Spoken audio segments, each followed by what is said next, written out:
Right, so now we've only got one major task left, and that is to allow our users to receive images that have been sent to them.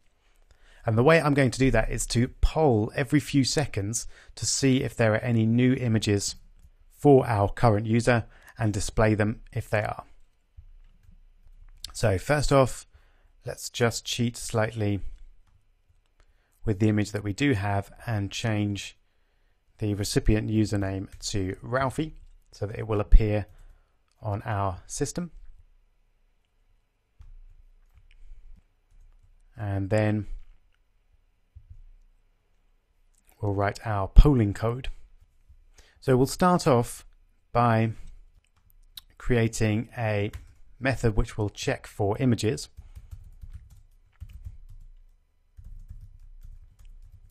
Which we'll call check for images. And initially we'll just run it once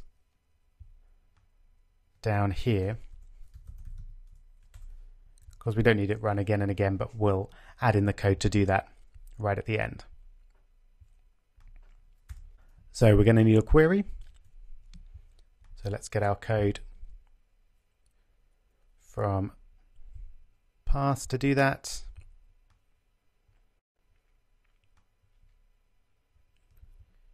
There we go. So we're going to be querying the image class.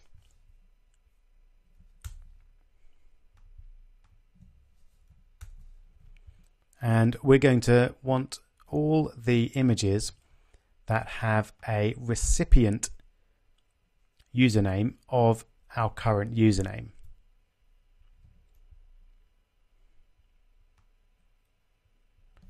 So just change that to recipient username, and we want that to be parse user.getCurrentUser.getUsername. Okay, simple as that. And then we'll do our usual check. I don't think we want to call it score list, so we'll call them images. So if images.size is greater than 0, then we'll do our good old loop through. And these are, of course, all in the images list. And now we need to think about how we're actually going to display the image. I think the way I'm going to do it is to give the user a message saying that there's an incoming image for them, and then allow them to click OK to view it. Otherwise it will just look a bit odd with this image popping up with no warning. So let's do that using a dialog. We know how to do these now. So we start with an alert dialog builder, which I'll call builder, which is going to be a new alert dialog .builder within the context of this. No, we don't want to use this because we're inside a callback. So we'll use the application context. And we'll set the title. You have a message. Then we'll create a text view to have a bit more detail in. I'll just call it content, which is going to be a new text view, and again that's our application context. And then we'll set the text of this text view, and we'll start with the username of the person that sent the message, which you'll remember is sender username. So this is image.getString sender username. And then we'll concatenate that with has sent you a message. I'll just put image there to make it clearer that that's what they're going to see. And then we'll put that into the builder.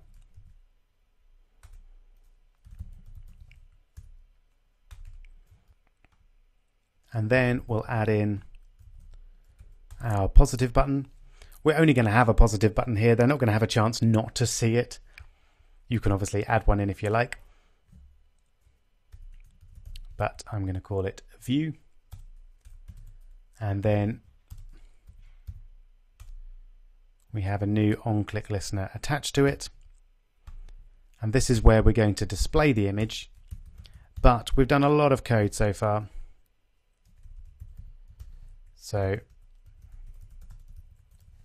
for now, I'm just going to log that. And that'll give us an opportunity to check that everything is working so far.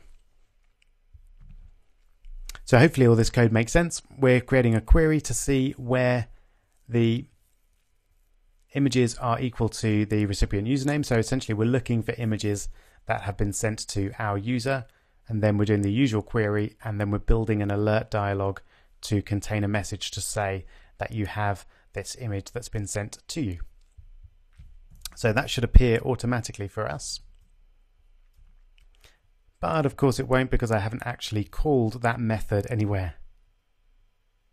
So we need to do that in onCreate. But it won't, because I haven't actually shown the builder. There we go. It's very easily done, that one. I've done that sort of thing many times, where you construct the object, spend all your time thinking about what it looks like, what properties it needs, and then you forget the actual command to display it.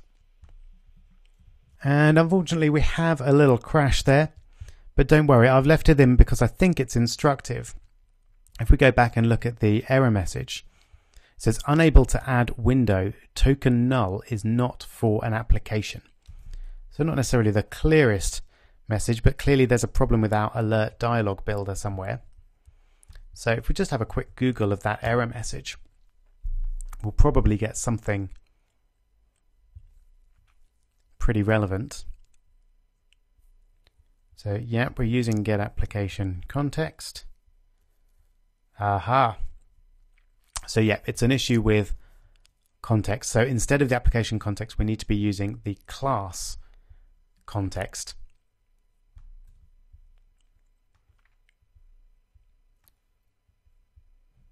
So that's simple enough.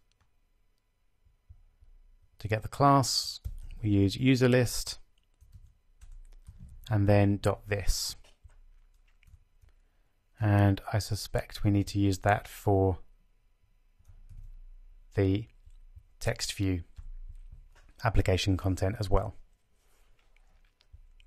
So that's definitely a good idea. If ever you get a problem like that, or any problem at all really, just have a look at the error message, and if you can't figure out what it is, just Google it, and someone will have been done a very similar thing at some point in the past. Alright, so that's good. You've got a slight issue, as we can see from the layout here. So let's just fix that. We're going to need some layout params on our text view. So all we need to do to center the text is to set the gravity to be gravity.center horizontal. There we go. So let's just check that. We should then have the text in the right place, and we can then add our image. There we go. Much nicer. You might want to play around a little bit with that text. It's a bit high up. You could maybe move it down a touch, but as it is, I'll just leave it there for the moment. So first off, just before we do that, we do want to make sure that we've downloaded the file from Parse. So we'll do that here, and we'll create a Parse file, which I'll call file, and this is going to be image.get parse file, and the file is called image. Let's just have a look there. There it is. Yep. And then we're going to need to decode that from a byte array. So let's create our array of bytes. In fact, we'll call that byte array. So that's going to be file.getData. And then we can create our bitmap image. Yeah, we'll call it bitmap, which is going to be bitmap factory dot decode byte array, and the byte array is of course byte array. We'll start at the beginning and we'll keep going to the end, which is byte array dot length. And you can see that we've currently got an error around our file.getData command. That's because it might fail, so we need to surround it with try and catch just in case.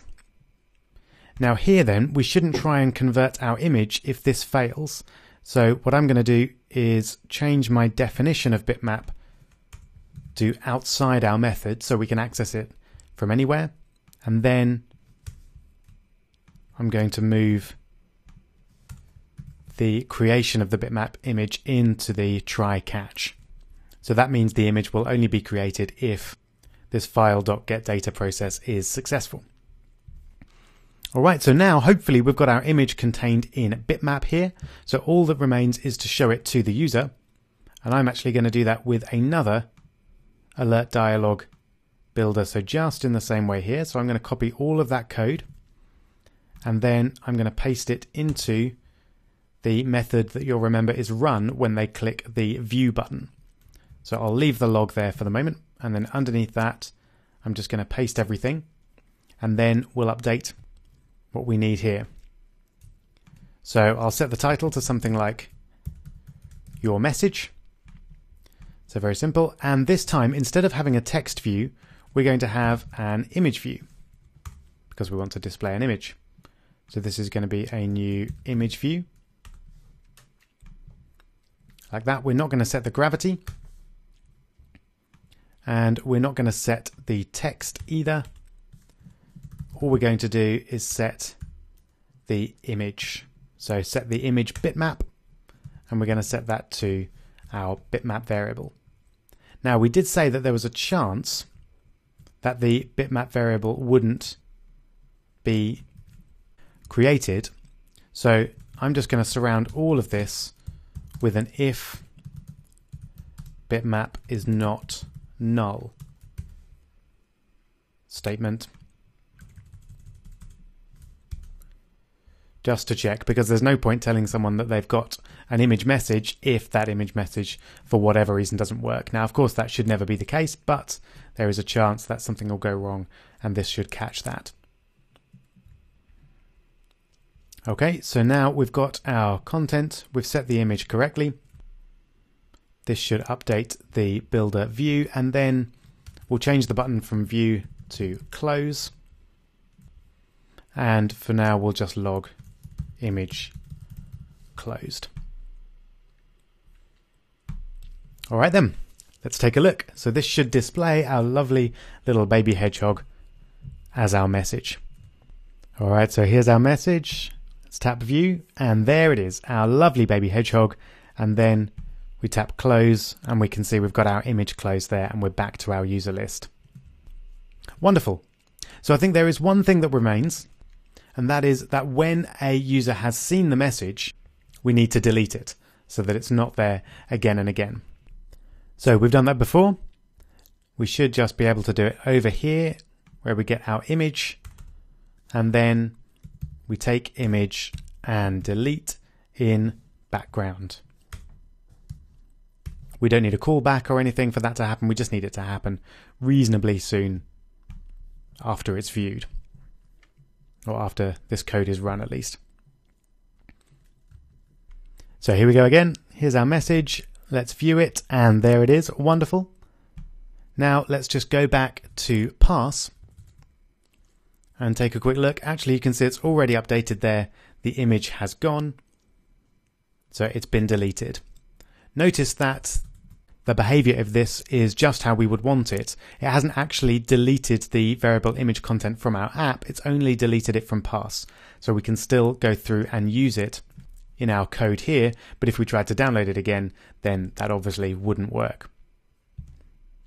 Alright, so that's as far as we're going to go with our Snapchat app. There's obviously a lot that you could do, both in terms of layout and actual design, but we've got the basic features, which is to be able to send messages to other users and then view those messages as they arrive. I hope you've enjoyed making the Snapchat app. I definitely have, and I hope it's inspired you to make some similarly fantastic social apps using Parse.